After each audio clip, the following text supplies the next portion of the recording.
This is 10th Avenue on the west side of Manhattan. It might look much like any other street in New York, but look again.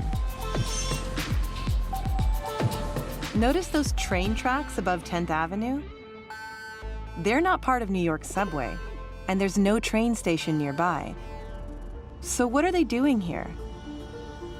So we're right here on 10th Avenue in the intersection with 26th Street. And I actually have this photograph from about 100 years ago, and it's taken right in this spot.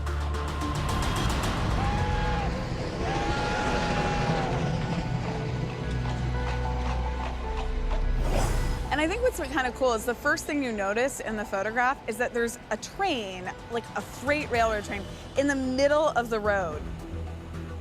And in front of that train is a cowboy.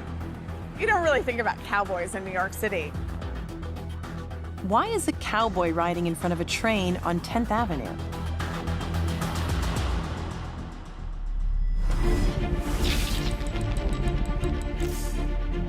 The story begins in 1846, when the Hudson River Railroad opens a brand new line on the far west side of Manhattan. Its job is to serve the many meatpacking plants located around 10th Avenue. So the problem was, this train was operating on this very busy avenue. And so it meant that trains were hitting pedestrians, they were hitting cars, and people were dying. This avenue was actually called Death Avenue because so many people died because of the railroads. As the deaths mount up, New Yorkers demand action. The Hudson River Railroad had a real problem on their hands. And so in the 1850s, they came up with kind of an unconventional solution.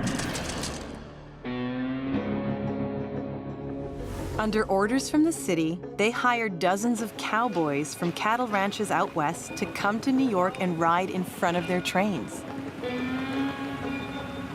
So here you end up with this kind of amazing situation where in New York City you've got, in the 1850s, cowboys on 10th Avenue waving red flags, warning people to get out of the way of the freight trains coming down the avenue. They were known as the West Side Cowboys. The accidents continue, though, sending the overall death toll well above 400.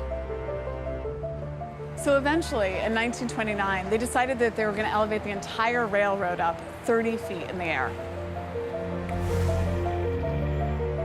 And it's this track you can still see on 10th Avenue. That is now known as the High Line.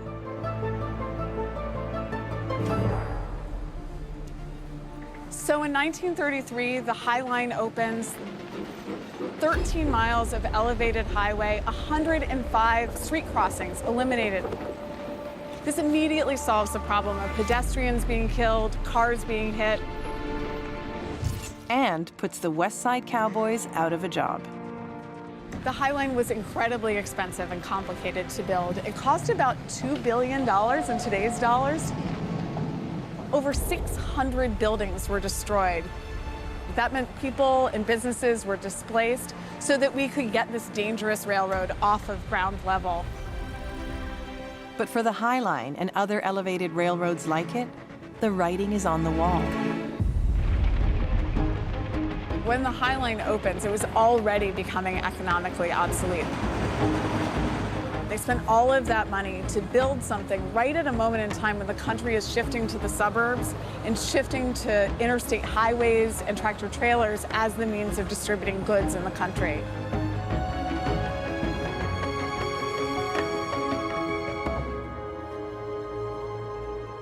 In 1980, the High Line closes for good. Then gets resurrected 30 years later as a park and tourist attraction. While Death Avenue is, thankfully, 10th Avenue once again.